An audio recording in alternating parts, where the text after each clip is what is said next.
अगदी पहाटेपासून काकडा भजन असेल, विष्णू सहस्रनाम पाठ असेल, ज्ञानेश्वरी पारायण भजन असेल, दोपहरच्या वेळेमध्ये श्रीमद भागवत कथेसारखं विवेचन, हरिपाठ, रात्रीचं कीर्तन, भजन, अन्य स्वरूपामध्ये परब्रह्म परमात्म्याची सद्गुरु संत माईबापांच्या पुण्यपावना कृपान आशीर्वादाने या ठिकाणी चालू असलेल्या या सेवेमध्ये आजच्या द्वितीय दिनी या ठिकाणी हा सेवा करण्याचा योग माझ्या जीवनामध्ये प्राप्त झालेला आहे. जीवन आहे, जीवनाच्या निमित्ताने ईश्वराने आपल्याला आयुष्य दिल्यानंतर आयुष्य घेऊन ज्या परब्रह्म परमात्म्याने आपल्याला जीवन दिलेले त्या देवाला न विसरता आपल्या जीवनाची आयुष्य स्वरूपातून प्रपंच जीवनातून जात असताना सुद्धा परमार्थ साधना करत करत करत करतच आपल्या जीवनाची परिपूर्णता करणारा या विश्वास जो असतो तो भाग्यवान असतो. विठाला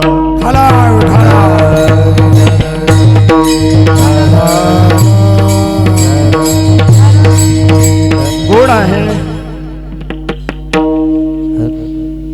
ज्यांची भागवत कथा ऐकताय उभे आहेत का? माझा परिचय नाही, वाटल्यास तुम्ही बसा.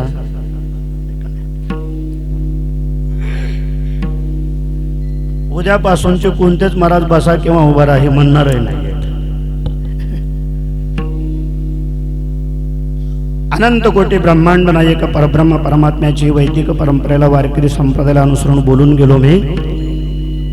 काहीतरी जीवनामध्ये परमार्थ साधना करण्याकरता निमित्त असावं लागतं. परमार्थाच्या साधना या दोन अवस्थेतून चालतात, रूपामध्ये तर एक नैमित्तिक रूपामध्ये. भगवत भक्त वैष्णव वारकरी संप्रदायामध्ये अंतर्बाह्य स्वरूपातून साधना करत असताना जो नित्य करत असतो, नित्य नियमनामी ते प्राणी दुर्लभ लक्ष्मी वल्लभ तया जवळी, अशी एक नित्य साधना असते. तर वारकरी संप्रदायात भागवत धर्म परंपरेमध्ये एक नैमित्तिक स्वरूपाची साधना असते. कधी नैमित्तिक प्रसंगामध्ये देवाच्या स्वरूपातून असते, तर कधी कधी पर्वकाळ प्रसंगात सद्गुरु संत माईबापांच्या प्रसंगाला अनुसरून असते. तर आपल्या जीवनामध्ये कधी कधी मातृदेव भव पितृदेव भव पितरांच्याही निमित्ताने असते. विठाला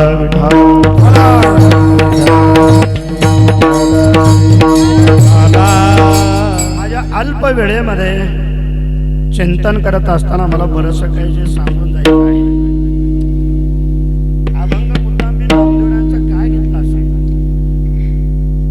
आपण भाग्यवान आहेत की भरतखंडाच्या इतिहासामध्ये आपण जन्माला आलो. थोडा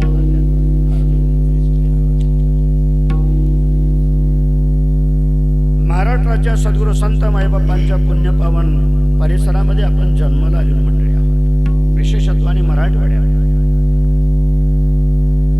भरतखंडाच्या इतिहासामध्ये अनंत तीर्थक्षेत्राचा उल्लेख ज्या श्रीमद भागवत कथेचं श्रवण करत असताना तुम्ही ऐकणार आहात. गंगा यमुना सरस्वती गोदावरी नर्मदा कावेरी तापी शारदा मंदाकिनी अलकनंदा मनकर्णिका पेनगंगा सिंधुपना कुंडलिका अमरजा कयादू प्रवरा दुधना. माझी सुद्धा दमछाट होईल महाराज, एवढे तीर्थ.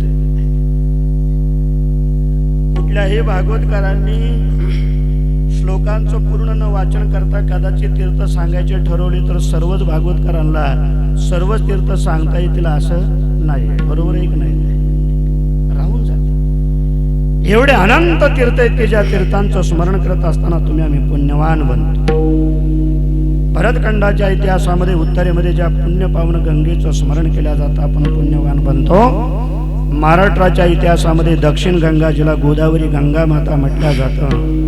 अर्थात त्र्यंबकराज त्र्यंबकेश्वरापासून तो समुद्राला जाईपर्यंत ही परमपावन असणारी गोदावरी गंगा माता, या गंगा मातेच्या दक्षिण काय आणि उत्तर तीरावर काय, त्र्यंबकेश्वरापासून तो समुद्राला जाईपर्यंत ज्ञानोबराय वर्णन करतात. का फेडीत पापताप ओखेत तिरीचे पादप, समुद्रा जाय आप गंगेचे जैसे. जैसे गंगेचे आप समुद्रा जाय, पण फेडीत पाप ताप ओखीत तिरीचे पादप. अशा पुण्यपावन गोदावरी गंगा मातेच्या तीरावर बहुतांशी सर्व भक्तजन भक्तिमती माता भगिनी या महोत्सवाच्या निमित्ताने उपस्थित असणारे सर्व परमार्थ वृंद, सद्गुरू संत मायबा गुणीजन गायक वादक महाराज मंडळी, प्रत्येकांच्या चेहऱ्याकडे मी पाहत असताना ज्ञात अज्ञात अवस्थेत सर्वांचीच नावं माझ्या मुखातून येतील, परिचित अपरिचित. कितीतरी वर्षानंतर भेट झालेले आमचे पंढरीनाथ महाराज असतील, आमचे मृदंगाचार्य असतील, या बाजूला उभी राहिलेली आमचे सर्व महाराज मंडळी असतील, या बाजूला उभा राहणारी असतील, समोर बसलेला सर्व भक्त समुदाय आहे, माता भगिनी आहे. आपल्याला सर्वांना माहिती आपण किन निमित्ताने परमार्थ श्रवण करण्याकरिता जरी या अधिष्ठान भागवत धर्म या मंदिर मंडपामध्ये जरी आपण व्यासपीठाच्या सानिध्यात असलो, पण त्याला निमित्त आहे आपल्या सर्वांच्या असणाऱ्या वारकरी संप्रदायातील एक महान भजन साधना करत करत करत आपल्या जीवनाची वाटचाल करत दीर्घ आयुष्यापर्यंत त्यांनी सुद्धा आपल्या जीवनाची वाटचाल केली. श्री हरिभक्तीपरायण वारकरी संप्रदायातले एक वैभव म्हणून आपल्या गोदावरीताई मुंडे अर्थात त्यांच्या मातोश्री भगवत स्वरूपामध्ये विलीन झाल्या. आपल्या महोत्सवाच्या सांगतेपर्यंत काल्याच्या कीर्तनाच्या दिनापर्यंत ज्यांच्या जाण्याला 1 वर्ष परिपूर्ण होतील. अर्थात वैदिक परंपरेमध्ये हिंदू धर्म संस्कृतीमध्ये श्राद्ध हा जरी उच्चार असला, पण ज्यांच्या जीवनामध्ये काही अंशात का होईना परमार्थ साधना चालत आलेल्या असतात, त्यांच्या संबंधाने केवळ श्राद्ध हा उच्चार नसतो, तर त्यांच्या संबंधाने पुण्य स्मरण असाही उच्चार असा. म्हणून वैकुंठवासी सत्यभामाबाई बापूरावजी मुंडे, खरं तर मी भाग्यवान आहे. फार वर्षापूर्वी मी बोलून गेलो, माझ्या अल्पवेळेत मला बरंचसं काही सांगायचं. किमान 30-35 वर्षाचाही काल जवळजवळ लोटलेला असेल. साधारणतः 90 या 1990च्या अंदाजामध्ये मी झोलेला पहिल्यांदा आलो होतो. त्यावेळेस आमच्या ताईंचा, या सर्व परिवारांचा, त्यांच्या सर्व असणाऱ्या भगिनी असतील, त्यांचे एकमेव बंधू असणारे असतील, 1 बंधू आणि 6 बहिणी, असा जो असणारा या सर्वांचा परिवार, यांच्या जीवनात असणारं हे दोन्ही छत्र मावळलेलं आहे. प्रत्येक जण तुम्ही आम्ही जन्म घेतलेला आहे. प्रत्येकाच्या जीवनामध्ये मातृदेवो भव, पितृदेवो भव, आचार्य देवो भव, आतिथ्य देवो भव, हे सर्व आपल्या जीवनातल्या देवत आहे. तो भाग्यवान आहे. अजूनही ज्यांच्या जीवनामध्ये आईच्या आणि वडिलाची सेवा चालू आहे. परंतु ज्यावेळेस आपल्या जीवनामध्ये एक छत्र जातो महाराज, कधी आपल्या जीवनातलं वडील छत्र लवकर जातं, तर कधी आई छत्र जातं. तसं या परिवाराचं वडील हे छत्र आहे. मला वाटतं 2014 मध्ये आमचे बापूराव काका वैकुंठवासी, सर्वसामान्य साधे राणी असायचे, पिवळा फेटा बांधायचे, सदाशी धावपळ सारखे असायचे. प्रपंच जीवनातून जात असताना सुद्धा त्यांना सुद्धा माहिती होतं अतिथी धर्म कशाला म्हटला जातो, ईश्वराची सेवा म्हणजे काय, परमार्थ म्हणजे काय, भगवत नामस्मरण भजन पूजन. आपला प्रपंच, व्यापक प्रपंच सांभाळून सुद्धा जेवढा परमार्थ त्यांना करता येईल त्याप्रमाणे करून आपलं आयुष्य पूर्ण करून निघून गेले. आणि काही वर्षाचा कालावधी लोटतो तो 2022 मध्ये. गेल्या वर्षी उभ्या महाराष्ट्रामध्ये नवे परप्रांतापर्यंत सुद्धा भजन साधना करत असताना त्यांच्या जीवनामध्ये अनेक परमार्थ स्वरूपातील असणाऱ्या भक्त समुदायांच्या संगतीमध्ये जो काही एक परमार्थाची देवणघेवण ज्याला म्हटला जातो, हा आपल्या जीवनातला काल परिपूर्ण करत असताना तुमच्याच परभणी हिंगोली जिल्ह्यातील एक बाबुळगावचे वैकुंठवासी नामदेवरावजी शिंदे म्हणून मराठा समाजातील फार मोठे ऐश्वर्य संपन्न होते, पण तेवढेच पारमार्थिक होते. ते ज्यावेळेस गेल्या वर्षी वारले त्यावेळेस त्यांना सावडण्याकरता आम्ही बरोबर गेलो होतो. आणि परत आल्यानंतर मग मात्र इथे मी त्यांना सोडायला ज्यावेळेस आलो त्यावेळेस त्यांच्या मातोश्रीची आमची शेवटची भेट. विठाला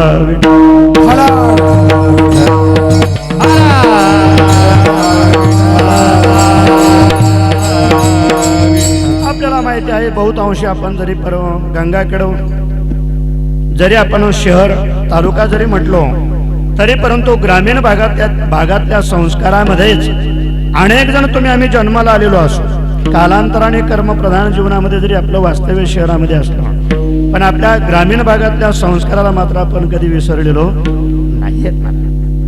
मी बोलून गेलो प्रत्येकाच्या जीवनामध्ये एक दिवस पितृछत्र निघून गेलं की आपण अनाथ बनत असतो.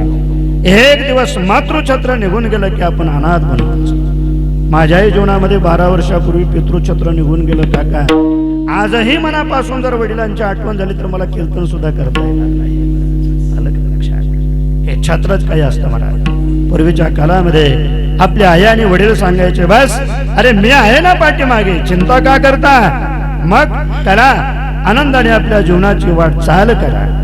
असं साधं अंतकरणाचं सरळ स्वच्छ गंगा जलाप्रमाणे साच आणि मवाळ मितुले आणि रसाळ शब्द देशे कल्लोळ अमृताचे हे जसं पारमार्थिक सौभाग्यवंताचं ज्ञानराज माऊलींनी वर्णन केलं तद्वत आपल्या सर्वसामान्य प्रपंचामध्ये ही माता आणि पिता दोन्ही छत्र या परिवारातले निघून गेले. पाहता पाहता 1 वर्षाचा कालावधी लोटला.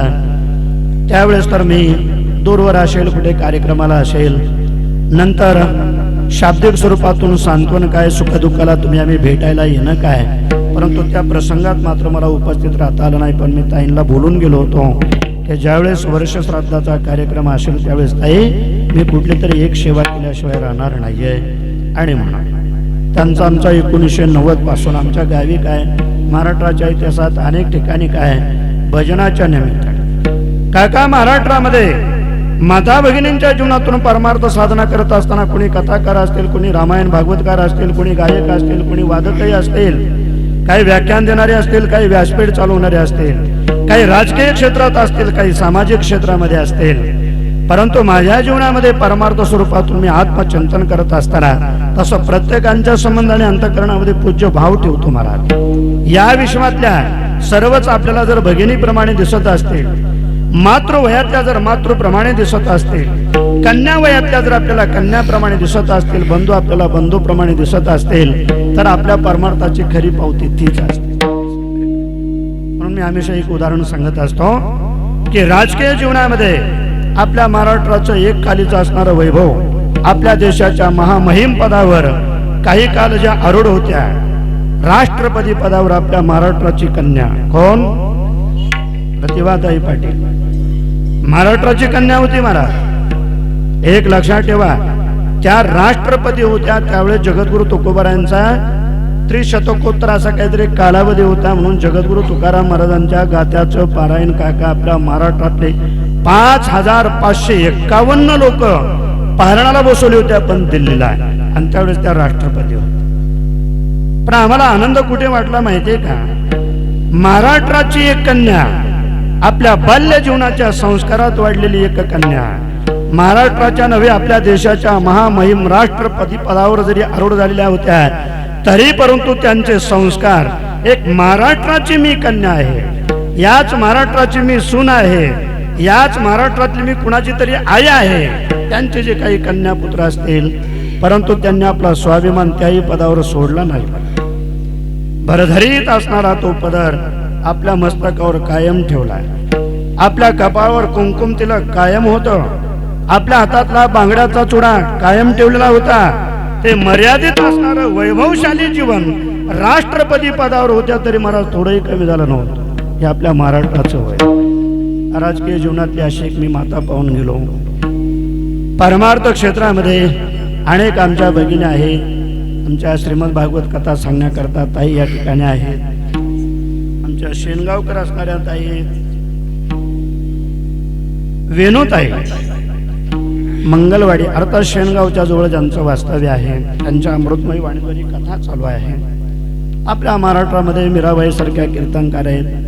आपल्या महाराष्ट्रामध्ये गायन वादनामध्ये सुद्धा काही माता भगिनी आमच्या आहेत.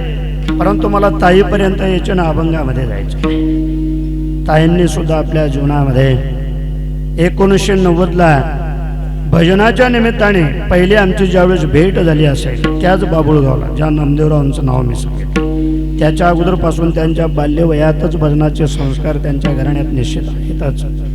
पण आपल्या जीवनाची किमान भजन साधना करत करत करत 50-60 वर्षापर्यंत जवळजवळ भजन साधना करत आलेले असतील, पण आपले बाल्य संस्कार कधी बदलले नाहीत. भजन करत असताना एकदा का गळ्यात विणा घेतला, देव माझा मी देवाचा आणि हेच माझी सत्यवाचा. पुढे बसणारे कोण आहेत, किती आहेत, ते बसलेले आहेत का उठून चाललेले आहेत, याकडे कधीही त्यांनी आपल्या जीवनामध्ये लक्ष केलंच नाही. बस एकाग्र अंतःकरणाने परब्रह्म परमात्म्याला आळवणं, शांत चित्त अंतःकरणाने कुठल्याही प्रकारचा हावभाव सुद्धा न करता अशा स्वरूपाची भजन साधना करत करत करत ताईंनी आपल्या जीवनाची वाटचाल केली. इतरत्र त्यांच्याही परिवारामध्ये सर्वांचे नावं घेणं जरी अभिप्रेत असेल तरी सर्वांचे नावही मला शक्य होणार नाहीये. काही आमच्या भगिनी ताई उभ्या आहेत टाळ घेऊन, आनंद आहे. मी हमेशा सांगत असतो की या विश्वामध्ये जन्म होत असताना दोनच अवस्था आहेत. हो, कोण जन्माला आलं? कन्या जन्माला. कुणाचा जन्म झाला? म्हटले पुत्र जन्माला आला. बस. पुन्हा तिसरी व्याख्या आहे का? नाही. एक कन्या रूपाने तरी किंबहुना पुत्र रूपाने तरी जन्म होतो. परंतु ज्या परब्रह्म परमात्म्याने तुम्हा मला जीवन दिलं महाराज, अर्थात त्या परब्रह्म परमात्म्याला आपल्या जीवनाकडे पाहून आनंद व्हावा, तयाचा रिक वाटे देवा, तयाचा रिक वाटे देवा,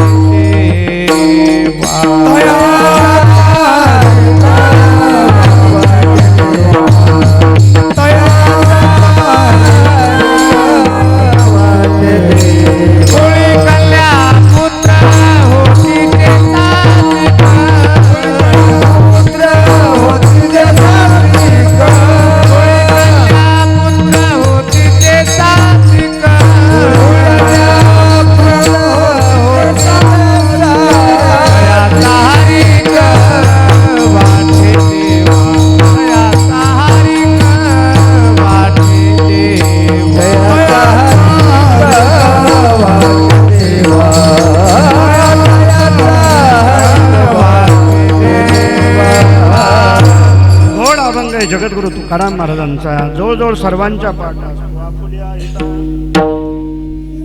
जो असे जागता धन्य माता पिता तुझ्याचिया, पुढे कन्या पुत्र होती जे साध्वी, तयाचा हरीख वाटी देवा. कालांतराने भजन साधना करत करत ईश्वराने त्यांच्या जीवनात सर्व ऐश्वर्य अवघी भाग्य येते घरा, देव सोयरा झाला. ज्याचा सखा परब्रह्म भगवान सोयरा, जिथे सद्गुरु संत माईबापांची कृपा आशीर्वाद प्राप्त होतात, त्या जीवनात सर्व भाग्य प्राप्त. पूर्व काळ जर पाहिला तर अशा त्या स्थितीमध्ये पायी चालत प्रवास काय, कधी एखाद्या नदीतून पाण्यातून पोहून जाण्याचा प्रसंग आला तरी ह्या पोहूनही गेले. त्यांनी मला पोहायला अलीकडच्या काळात तरुण मुलांना पोहतात. काल सगळा बदलला. माझ्या समोर जरी अपरिचित भक्त मंडळी असतील तरी सर्व तुम्ही सुज्ञ आणि सुजान अंतःकरणाचे, कारण रसिक ज्याला म्हटलं जातो ना, श्रोता वक्त्यांना कळावा आणि श्रोत्यांनाही वक्ता कळावा, नाही तर अवमेळात 2 तास निघून गेले अवघड होतं. विठाला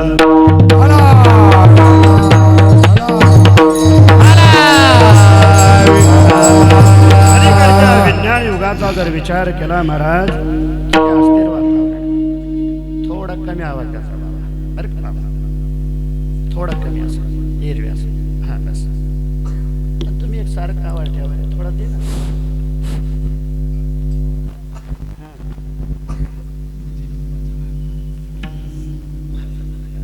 काय झालंय, बऱ्याच जणांना इथंच मुख लावून बोलायची सवय लागली ना. वक्त्याने बोलू नये, गायकाने इथपर्यंत जाऊ नये, आवाज बिघडतो पुन्हा काला. किती गोड जीवन आहे. पुण्य पावन गोदावरी गंगा मातेच्या तीरावर आपण आहोत. एवढंच नव्हे तर ज्या गंगा खेडला श्री क्षेत्र म्हटलं जातं, का एक कन्या रूपाने या विश्वामध्ये एक परम भाग्यशाली सद्गुरु संत माईबापांच्या परंपरेमध्ये जनाबाईच्या रूपाने अवतीर्ण झाले. म्हणून गंगा खेडला अनन्यसाधारण असं महत्व आहे. अगदी संत परंपरेमध्ये भानुदास महाराजांच्या पासून तो निळूपरायांपर्यंत चिंतन करत असताना ज्यांच्यामध्ये मीराबाई, जनाबाई, मुक्ताबाई यांचं स्मरण केलं जातं. निवृत्ती, ज्ञानदेव, सोपान, मुक्ताबाई, मीराबाई, जनाबाई, नामदेवराय, सावतोबा, गोरोबा, चोकोबा, कबीर, शेना, निळोबा, कानोबा, भानुदास, एकनाथ, तुकोबाराय अखंड संतांचं स्मरण करत असताना ज्या प्रेममय साधनेतून परब्रह्म भगवान अंकित केला त्या मीराबाई भरतखंडामध्ये राजपूत घराण्यात जन्माला आल्या. एवढंच नव्हे तर ज्या ज्ञानराज माऊलींना सुद्धा एकेकाली ताटी लावून बसलेल्या अवस्थेमध्ये एक सावधानतेचा असणारा संदेश दिला आणि विश्वाच्या उद्धाराकरता तुमचा अवतार कार्य झालंय हे सांगण्याकरता उपदेश केला. त्या मुक्ताबाई सारख्या सुद्धा आपल्या महाराष्ट्राच्या पुण्यपावन भूमीत अवतीर्ण झाल्या. आणि एवढंच नव्हे तर संत परंपरेमध्ये प्रत्येक युगामध्ये परब्रह्म परमात्म्याच्या आज्ञेने सद्गुरू संत रूपाने अवतीर्ण होणाऱ्या नामदेवरायांच्या जीवनामध्ये सुद्धा नामदेवरायांचा परमार्थ भक्कमपणाने एक कन्यारत्न स्वरूपातून अवतीर्ण होऊन जनाबाईच्या रूपाने भक्कमपणाने पाठीमागे उभ्या होत्या. म्हणून नामदेवरायांचा परमार्थ पूर्ण झाला. विठाला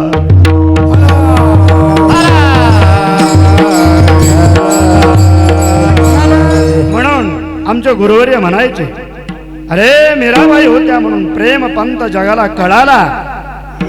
मुक्ताबाई होत्या म्हणून ज्ञानराज माऊलींना आपला अवतार कार्य पूर्ण करता आलं.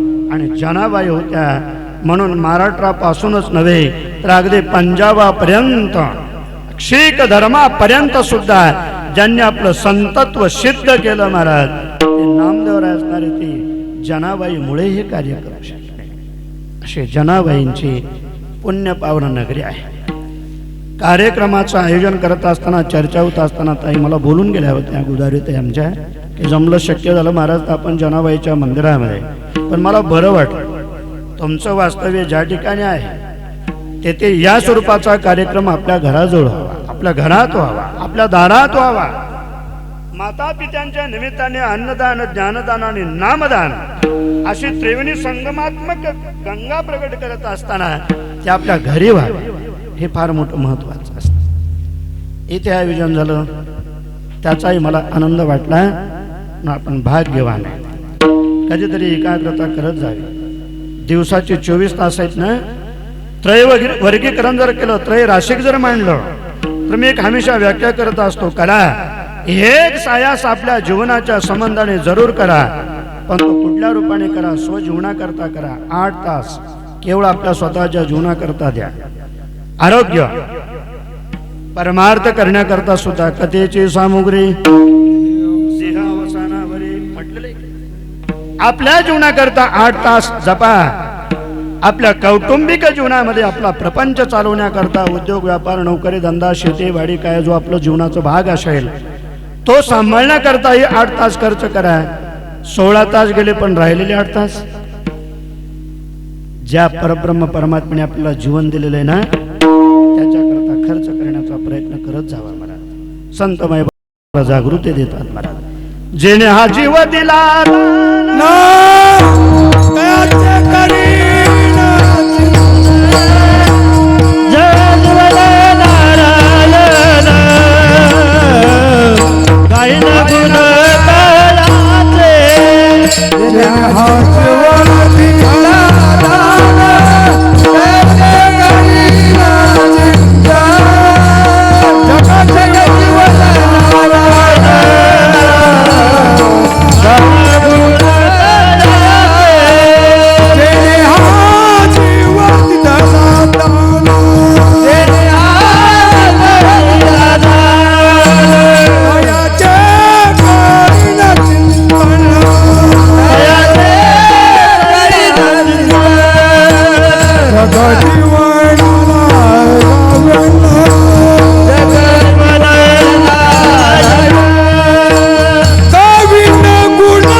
तयाचे करेन चिंतन जगत जीवन नारायण गायेन गुण तयाचे.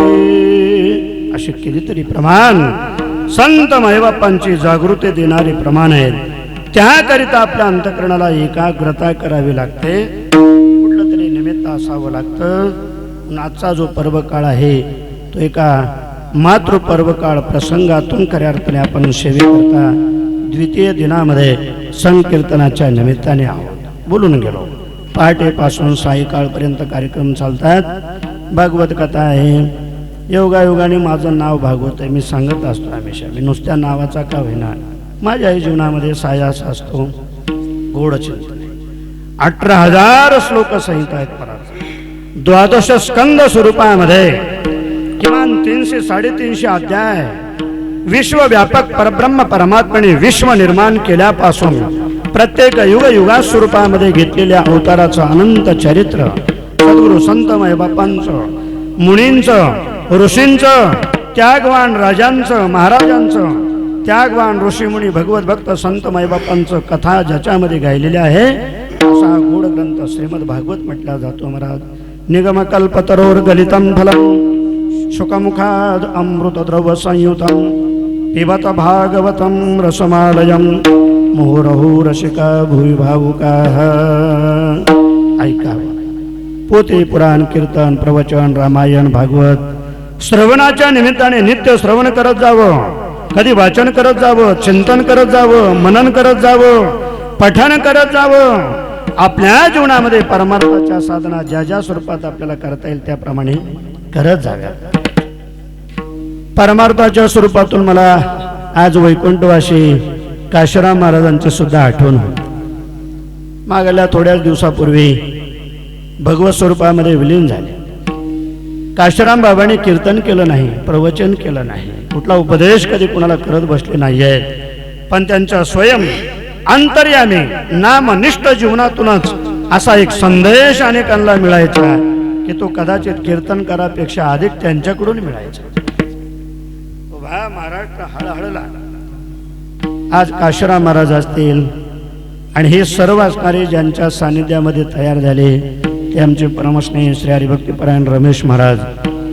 रमेश महाराजांना 1973 मी मृदंग वाजवण्याचा शिकण्याकरता पंढरपूरला होतो. महाराज बरं का, त्यावेळेस तेही पंढरपूरला, आमचा परिचय नव्हता.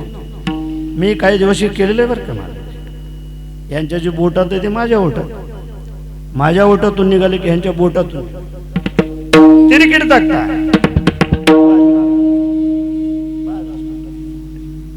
आपण दोघंच असतो तर दोघांचं बराच वेळ चालू ठेवलं असतं. मी जो बोल म्हणेल ते वाजवल्याशिवाय राहणार नाही. काय महाराष्ट्राला इतिहास गाजला. तुमच्या भागातले लटपटी माऊली आमच्या स्वानंद सुखनिवासी गुरुनाम गुरु जोग महाराज परंपरेमध्ये काही असे होऊन गेले. महाराज सिंहाप्रमाणे गर्जना करणारे भीमसिंह बाबा. भीमसिंह बाबा ज्यावेळेस महाराज तारुण्यात मृदंग वाजवत होते ना, मला संदीपान महाराजांनी सांगितलं फक्त इतकंच हलायचं महाराज, हे सुद्धा हलत. काही काहींचा गुण असतो. लटपटे माऊलींचंही तसंच. एक 2-3 वर्षाचा काळ एका 7-8 दिवस माऊलीजवळ मी असायचो. आणि ज्यावेळेस लग्या वगैरे वाजवायची ती मला म्हणायची प्रेमाने, भागवत महाराज काय गोड वाजवताय तुम्ही. म्हटलं माऊली आम्ही किती वाजवलो तर तुमच्या मागे विठाला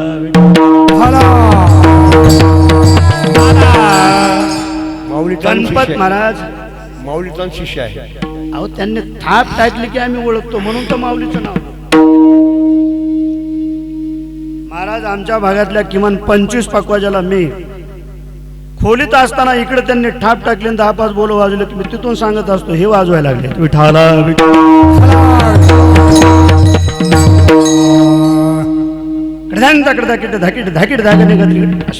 बाज असायचे. माऊली काय अशा आपल्या महाराष्ट्रामध्ये अनेक वादक होऊन गेले, गायक होऊन गेले. वैकुंठवासी काशीराम महाराजांची आठवण काय केली. ताई तुमचा आमचा सुद्धा परिचय नव्हता. 1980ला आपल्या वाघुऱ्याला रमेश महाराज, काशीराम महाराज त्यांचे असणारे बरेचसे काही बरोबर होते.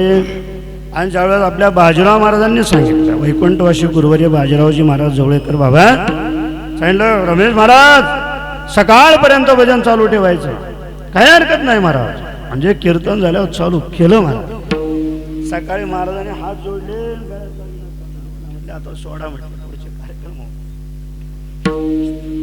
असे भजन प्रेमी मंडळी काशीराम महाराजांनी खूप खूप खूप भजन केलं. मला ईश्वराची देणगी आहे. कधीतरी आत्मचिंतन करत असताना ईश्वराने दिलेल्या या सर्व परमार्थाच्या सद्गुणांपैकी एखादा तरी गुण आपल्या ठिकाणी आहे का, याचं आत्मपरिशीलन करत जा.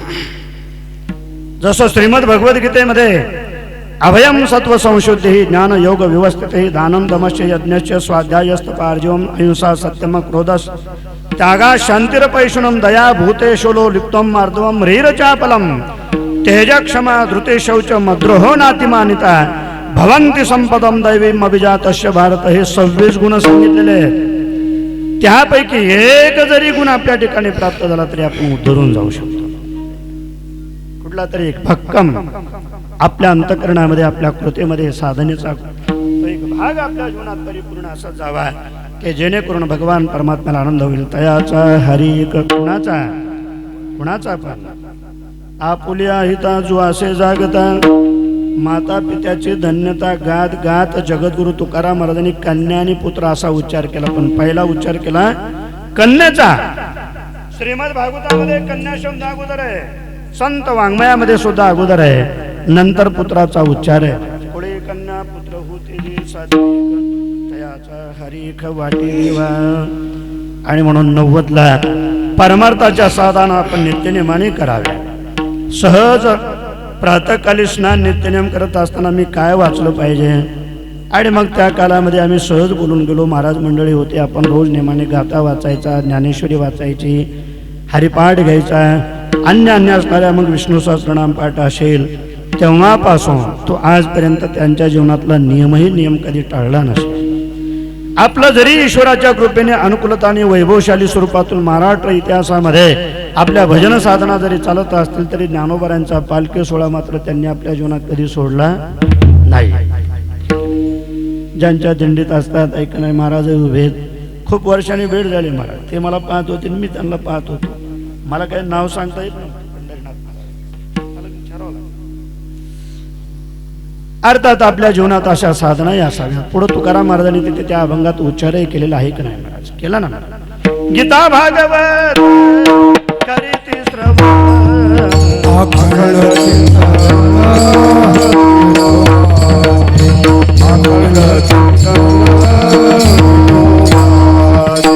गीता भागवत करीती श्रवण अखंड चिंतना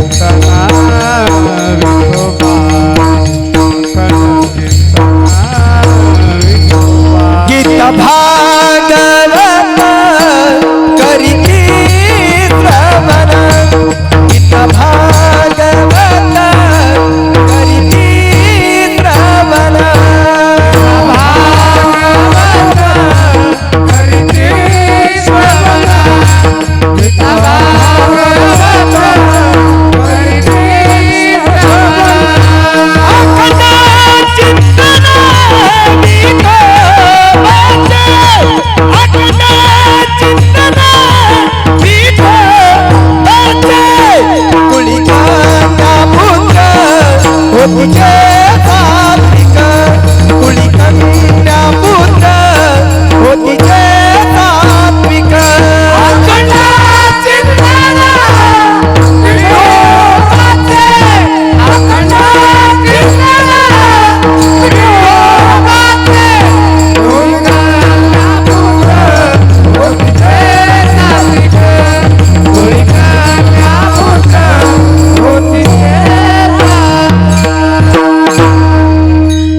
सुरेश आल्यानंतर कोपऱ्यावरच थांबलो. पुढं कुठं जायचं लक्षात येत नव्हतं.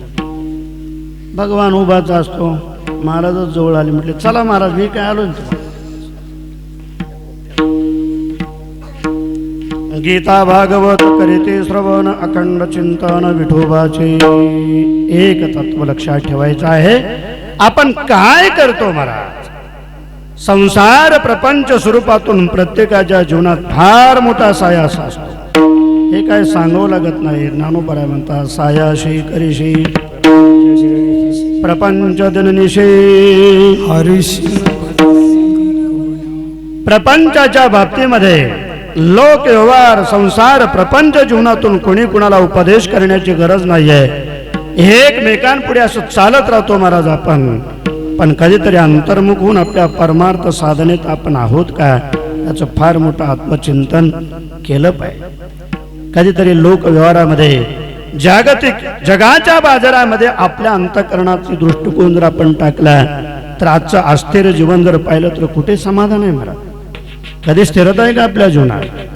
काही नाही.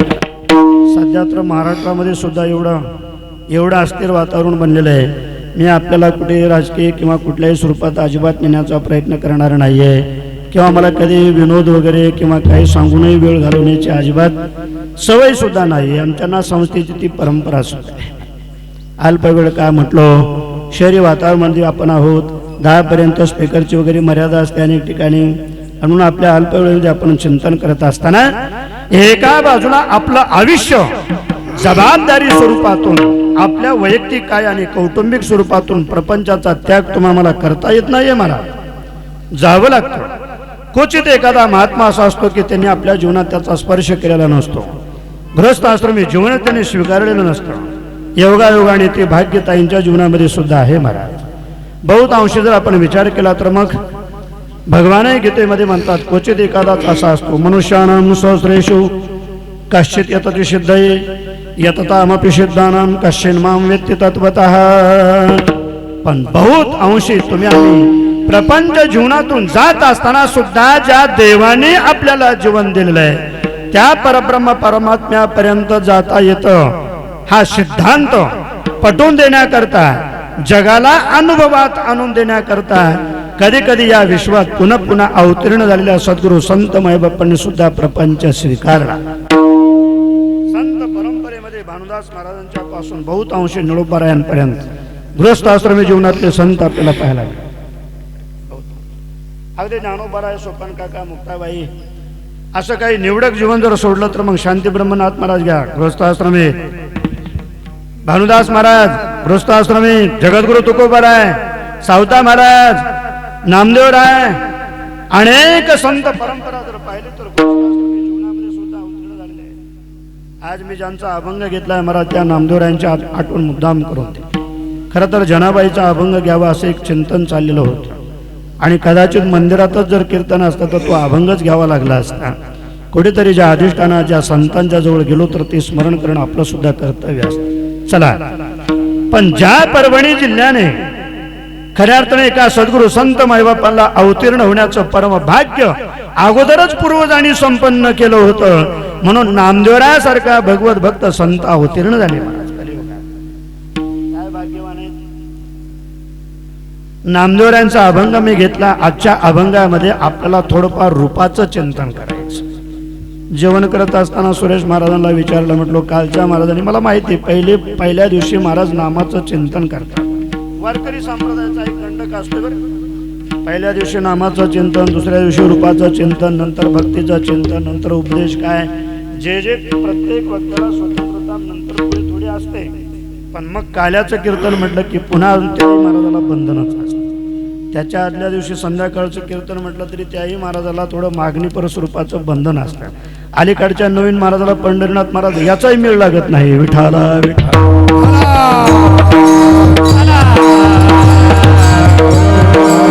आमच्याकडे एका महाराजांचं कीर्तन झालं. महाराज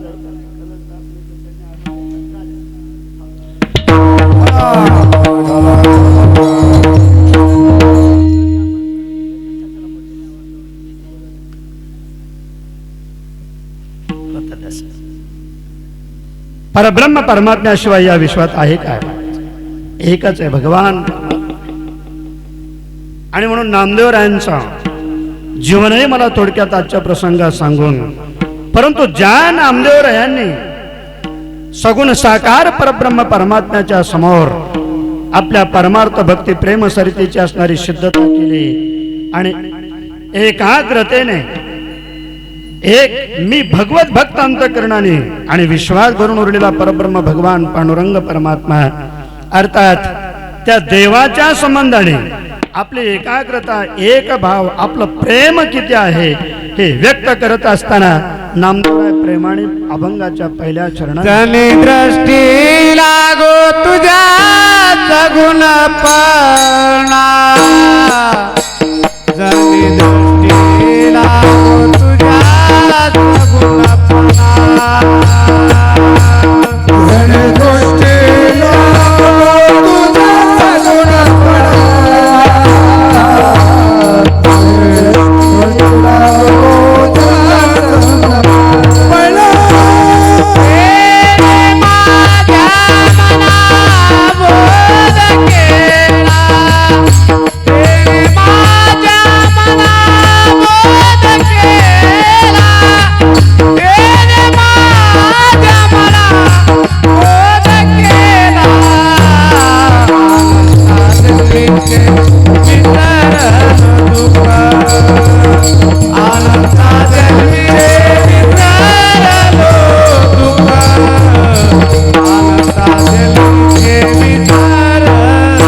नामदेवराय परब्रह्म परमात्म्याच्या समोर उभं राहून जणी दृष्टी लागू तुझ्या सगुणपणा जेणे माझ्या मना बोध केला.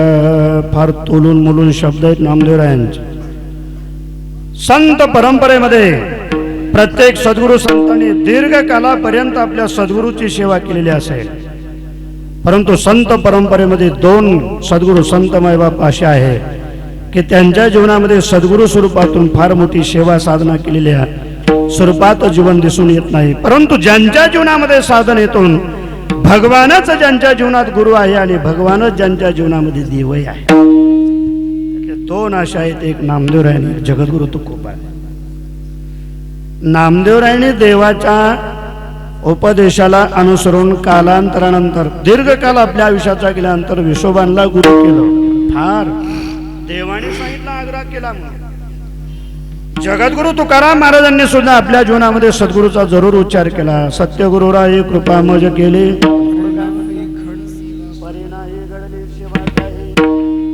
सापडविले वाटे जाता गंगा स्नाना, मस्तकी तो जाना ठेवला कर. दिव्य दोघांचं असं एक जीवन अवतार चरित्र आहे महाराज. वास्तवता ते दोन्ही म्हणजे एकच आहे. जगद्गुरु तुका अवतार नामयाचा, पण दोघांचंही परम भाग्य असं होतं की नामदेवराय अवतीर्ण झाले ज्या शिंपी कुळामध्ये. काय त्या शिंप्याचं असणारं कुळ परभणी जिल्ह्यात, अलीकडे हिंगोली स्वतंत्र जिल्हा झाला, पूर्वी तालुका होता. नरसी नामदेव एक छोट्याशा महान तीर्थाच्या तीरावर अशा नरसी नामदेवची असणारी पूर्वज त्यांची यदुशेटी होती. यदुशेटी भगवत भक्त अवतीर्ण होण्याकरता किती पिढ्यांना आपलं जीवन समर्पण करावं लागतं. काया वाचा मन ऐशे अनन्य योगे विकिले जीवे मने अंगे, तयाचे काही एक सांगे मी सर्व कर. ज्ञानोबरायवर असं नामदेवराय ज्यांच्या कुळात अवतीर्ण झाले ते यदुशेटी पहिले मूळ पुरुष. जीवनभर केलेली साधना देवाच्या चरणावर अर्पण केली. पुढे त्यांचे सुपुत्र हरिशेठ, त्यांनीही जीवनभर देवाच्या चरणावर सेवा अर्पण केली. त्यांचे चिरंजीव असणारे गोपाळ शेठ, त्यांनीही जीवनभर परमार्थ केला. त्यांचे चिरंजीव असणारे गोविंद शेठ, त्यांनीही जीवनभर परमार्थ केला. त्यांचे चिरंजीव असणारे नरहरी शेठ, त्यांनीही जीवनभर परमार्थ. किती पिढ्या झाल्या हो काका? मी सांगतोय तुम्ही एवढं सोपं आहे. प्रत्येक आईला वाटत असतं मातेचा संकल्प पुत्र व्हावा गंड, पण कपाळीचा धोंडा पुढा. कोणत्या आईला असं वाटत नाही माझा भगवत भक्त पुत्र असावा, एकतर दाता असावा, शूर असावा. उलट कबीर महाराजांनी म्हटलेलं आहे, जननी जने तो भक्त जने, या दाता या शूर नाही तो जननी वांज बले रे मत गमाये. एक तर भगवत भक्त म्हणून जन्माला यावा, नाही शक्य दाता म्हणून तरी जन्माला यावा, नाही शक्य मग शूर म्हणून तरी जन्म व्हावा आपला. आणि या तिन्हीपैकी आपला कुठंच नंबर लागत नसाल तर मग ते कबीर महाराज म्हणतात ते नाही झाला परवडला. विठाला विठाला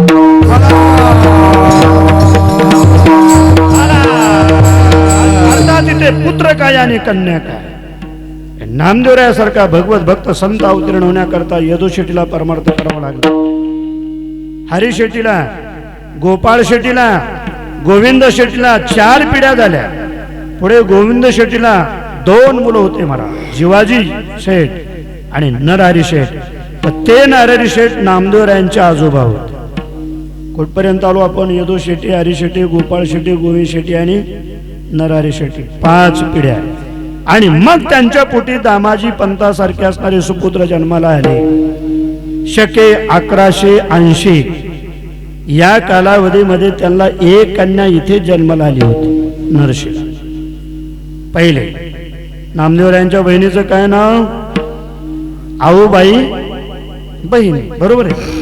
दामा नामा जाना बाप लेकाच्या सगळे नाव होते. दामा नामा जाना बाप लेका, राजाई गुणाई सासू सुना, नारा विटा गोंदा महादा हे पुत्र, एला येडाई लाडाई गोडाई साकराई या 4 सुना, लिंबाई लेकी नामदेवरायांची कन्या, आऊबाई बहिणी ही बहीण. म्हणून हे 14 माणसाचं जे कुटुंब आहे आणि त्यात असणारी भक्कम संत स्वरूपातून अवतीर्ण याच परिवारामध्ये प्राप्त झालेल्या जनाबाई, ज्यांचा खऱ्या अर्थाने जन्म गंगा खेडला. आता त्यांचं चरित्र सांगण्याकरता मला वेळ आपल्याला कमी आहे, नाही तर तेही मला सांगता आलं असतं. दमा वगैरे त्यांच्या ज्या माता पित्यांनी ईश्वराच्या संदेशाप्रमाणे पंढरपूरला गेल्यानंतर बालपणामध्ये विश्वाच्या मायबापाच्या चरणारविंदाशी जनाबाईला सोडलं. त्या जनाबाई याच कलियुगामध्ये जनाबाई रूपाने संत झाल्या असं नाहीये महाराज. मग 4 युगाची साक्ष अशी आहे की 4ही युगामध्ये नामदेव आहे आणि जनाबाई हे दोघंही महाराज, दोघं आहे का असं एखादं प्रमाण ते सर हे तर त्यांचं